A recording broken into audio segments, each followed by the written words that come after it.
bagian ini saya akan menjelaskan tujuan ide bisnis dari kelompok kami. Jadi tujuan dari kelompok kami membuat ide bisnis ini adalah untuk menolong orang-orang yang mengalami permasalahan hukum seperti mereka kesulitan dalam mencari pengacara dan mengalami kesulitan dalam masa keperdataan. Dan di sini kami juga memberikan edukasi seputar hukum yang kami dapat melalui perkuliahan. Kemudian visi dan misi dari web yang kami buat ini. Jadi visinya itu bersama-sama memahami hukum, dan misi kami itu memberikan solusi kepada orang-orang yang belum mengerti mengenai hukum. Kemudian selanjutnya itu ada masalah. Nah, di masalah ini kami sudah mencoba untuk membantu klien kami. Klien kami ini selalu bermasalah ketika akan bepergian ke luar negeri. Jadi di bagian imigrasi dia selalu ditanya atau ditahan karena nama dia itu terlalu singkat. Jadi klien kami meminta tolong kami untuk melakukan penambahan nama. Dan kami sudah berhasil menolong klien kami untuk melakukan penambahan nama tersebut di pengadilan. Studi kasus yang bisa kami berikan contohnya adalah Pak Rahmat adalah seorang sarjana yang baru keterima di perusahaan bergengsi berstandar internasional dengan jabatan yaitu marketing planner, di mana dia harus melakukan perjalanan dinas dari negara satu negara lain untuk bertemu klien ataupun bertemu dengan karyawan di kantor cabang di negara lain. Oleh karena itu perusahaan mewajibkan Pak Rahmat untuk memiliki paspor sehingga dapat melakukan perjalanan dinas. Setelah melakukan registrasi di kantor imigrasi negara asal, Pak Rahmat sudah memiliki paspor dan melakukan perjalanan dinas berkali-kali. Akan tetapi masalah yang ditemui Pak Rahmat yaitu setelah sesampai di negara tujuan, Pak Rahmat dipanggil oleh petugas imigrasi karena memiliki nama yang terlalu singkat dan berindikasi dengan kejahatan penyamaran nama atau yang lebih parah yaitu terorisme. Oleh karena itu, Pak Rahmat adalah seseorang yang sibuk sekali dengan pekerjaannya. Pak Rahmat bertemu dengan kami dan menceritakan masalahnya tersebut kepada kami sehingga kami bisa membantu menyelesaikannya masalah tersebut, yaitu nama yang terlalu singkat diganti ataupun ditambahkan nama tambahan. Oleh karena itu setelah kami menjelaskan tarif, kami langsung melakukan pengerjaan sehingga Pak Rahmat tidak perlu melakukannya sendiri. Pak Rahmat hanya perlu menghadiri sidang dan menunggu keputusannya siap, dan semuanya diatur oleh komunitas kami yaitu Wall of Law. Produk utama dari Wall of Law yaitu memberikan pelayanan hukum melalui website. Contoh pelayanan hukum yaitu permohonan dan gugatan dan jenis-jenis pelayanan lainnya yaitu membuat surat perjanjian kerja kontrak antara karyawan dengan atasan ataupun atasan dengan karyawan. Yang kedua, surat perjanjian hutang, sewa menyewa, dan juga proyek kerja. Perencanaannya yaitu kami akan melakukan promosi atau memasarkan dengan menggunakan sosial media internet, sehingga semua orang yang menggunakan internet mengetahui komunitas kami dan tersebar luas. Habis itu kami juga menjelaskan tarif dengan jelas dan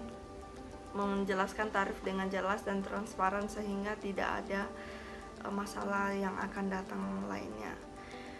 Habis itu masyarakat yang menggunakan jasa kami juga secara langsung ikut terjun ataupun mengetahui seluk-beluk hukum ataupun bagian luarnya secara umum sehingga menambah wawasan juga.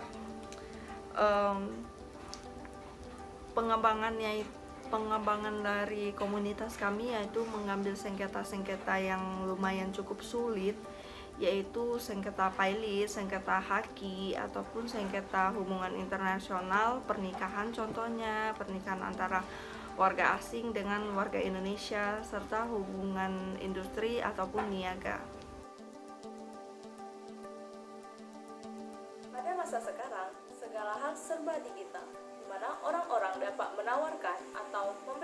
pelayanan atas produk atau jasa mereka secara online.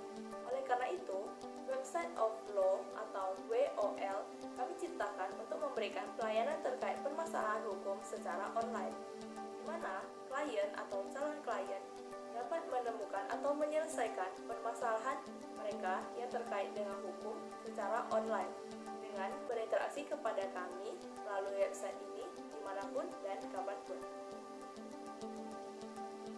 Target pasar dari produk kami adalah orang-orang yang membutuhkan bantuan hukum dalam ranah perdata, khususnya di Kota Batam. Untuk total addressable market atau seberapa besar target pasar yang dimungkinkan, kami mengambil dari jumlah penduduk Indonesia pada tahun 2020, yaitu sebesar 267 juta jiwa. Untuk serviceable available market atau seberapa besar target pasar yang mungkin kami capai, kami menyusutkannya dengan mengambil jumlah penduduk Kota Batam tahun 2019, yaitu sebesar 1.376.009 jiwa.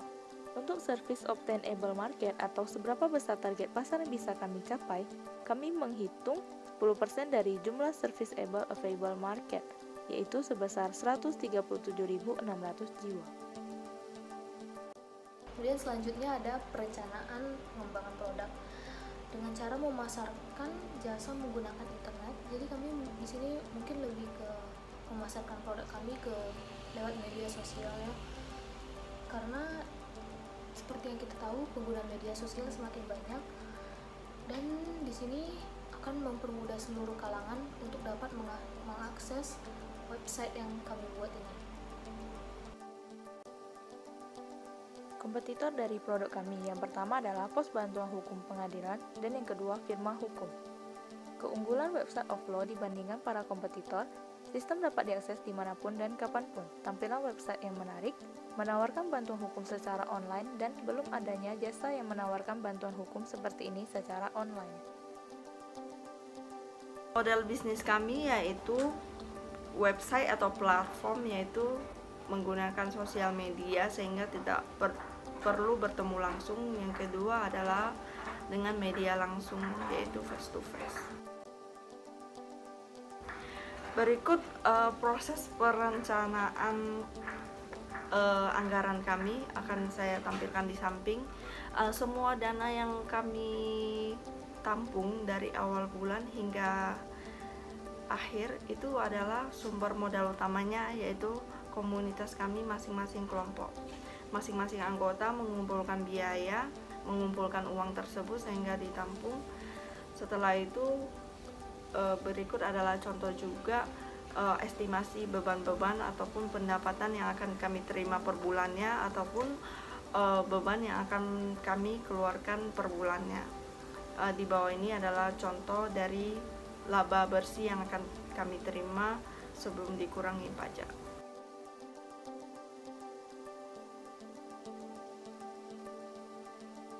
Anggota tim Website of Law atau WOL ada 3 orang, yaitu yang pertama, Yuranda Aina sebagai ketua tim, yang bertugas sebagai penanggung kerja dan komunitas, juga memberikan instruksi dan arahan kepada anggota lainnya.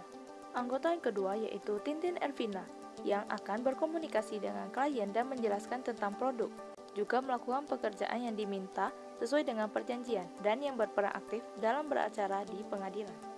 Lalu yang ketiga ada Wilda Lim sebagai bagian operasional yang bertanggung jawab atas jalannya operasional komunitas dan mengelola administrasi dan perkantoran komunitas.